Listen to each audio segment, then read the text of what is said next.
सारे जहां से अच्छा हिंदुस्तान हमारा हमारा, हम बुलबुले हैं इसके ए गुलसिता हमारा।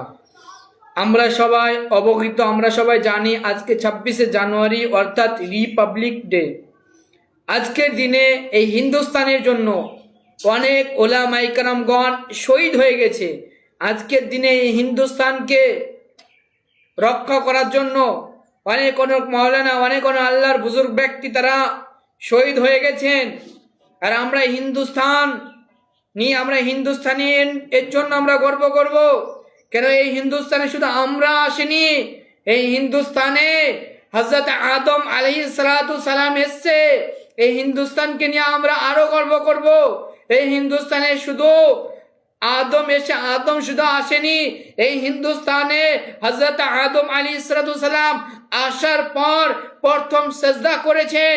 আর এই হিন্দুস্তানে শুধু আদম নবী আসেননি, হযরত আদম আলাইহিস সালাতু সালামে আসার পর হযরত জিবরিল আলাইহিস সালাতু সালাম এসেছে।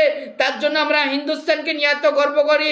আরে শুধু আমরা হিন্দুস্তানকে এর জন্য গর্ব করি না, আমরা কেন হিন্দুস্তানে শুধু মোদী সরকারকে আমরা মানি না, আমরা কোনো দিলীপ ঘোষকে মানি না, আমরা কোনো অমিত শাহকে মানি না, আমরা কোনো মমতা ব্যানার্জিকে মানি না। কেন আমরা হিন্দুস্তানি এর জন্য গর্ব করি, হিন্দুস্তানে খাজা গরিব নওয়াজ, আতায়ে রসুল, সঞ্জারি আজমিরি রহমতুল্লাহ আলাইহ এই হিন্দুস্তানে এসেছেন, হিন্দুস্তানকে মুসলমান বানিয়েছে। হিন্দুস্তানে 90 লাখকে আসার পর মানুষকে মুসলমান বানিয়েছিল। তার জন্য আমরা গর্ব করি। আমরা কোনো নরেন্দ্র মোদীকে আমরা সরকার মানি না। আমরা যদি সরকার মেনে থাকি, আমাদের আকা যদি মেনে থাকি, আমাদের যদি আমরা সরকার মেনে থাকি, তাই একজনকে মানি, তিনি হলো আতায়ে রসুল খাজা গরিবে নওয়াজ, খাজা মাইনুদ্দিন চিশতি সঞ্জারি আজমিরি রহমতুল্লাহ আলাইহ। তিনাকে আমরা শুধু সরকার মেনে চলি।